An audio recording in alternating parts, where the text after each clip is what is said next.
22 اردیبهشت ماه سال 88 آیت الله علی خامنه‌ای وارد سنندج شد و به ایراد سخن پرداخت و فعالان مذهبی اهل سنت را وهابی و سلفی و مزدور دشمن معرفی نمود.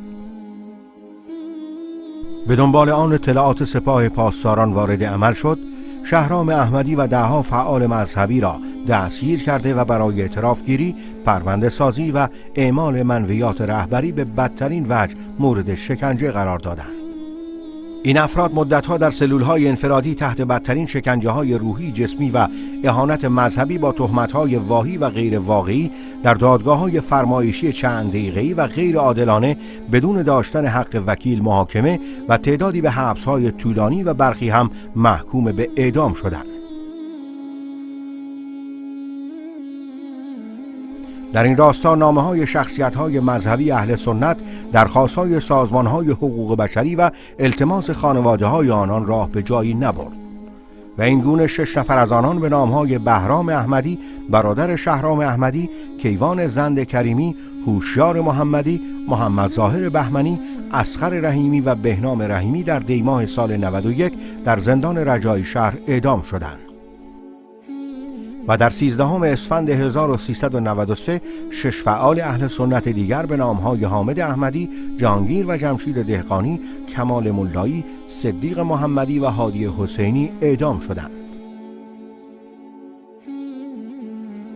همکنون هم حکم اعدام شهرام احمدی در دیوان عالی کشور تایید شده و به اجرای احکام فرستاده شده است.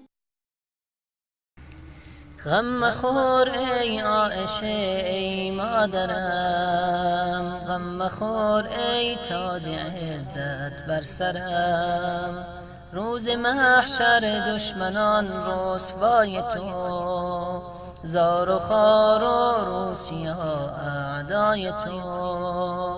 دشمن تو دشمن پیغمبر است، دشمن سردار عالم ابتر است. غم مخور ای عایشه ای مادرم، غم مخور ای تاج عزت بر سرم. منتخب گشتی برای آن رسول، صد سلام از ما به روحت ای بتول. تو تمام مؤمنان را مادری، تو زنان مؤمنان را رهبری. بهر پیغمبر لباس اطهری، تو وفادار رسول مصطفی. غم مخور ای عایشه ای مادرم، غم مخور ای تاج عزت بر سرم. تو به مصداق کلام کبریا، زوج پیغمبر شدی ای بیریا.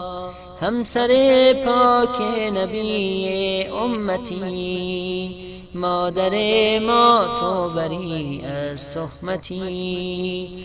مادر ما جان ما قربان تو، جان ما بادا فدای جان تو.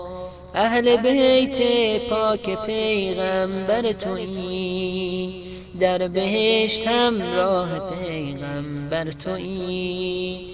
غم مخور ای عایشه ای مادرم، غم مخور ای تاج عزت بر سرم.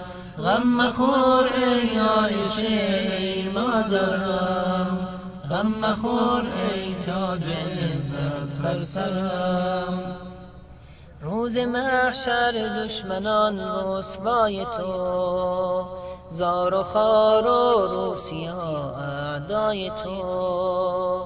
منتخب گشتی برای آن رسول، صد سلام از ما به روحت ای بتول. همسر پاک نبی امتی، مادر ما تو بری از تهمتی. غم مخور ای عایشه ای مادرم، غم مخور ای تاج عزت بر سرم.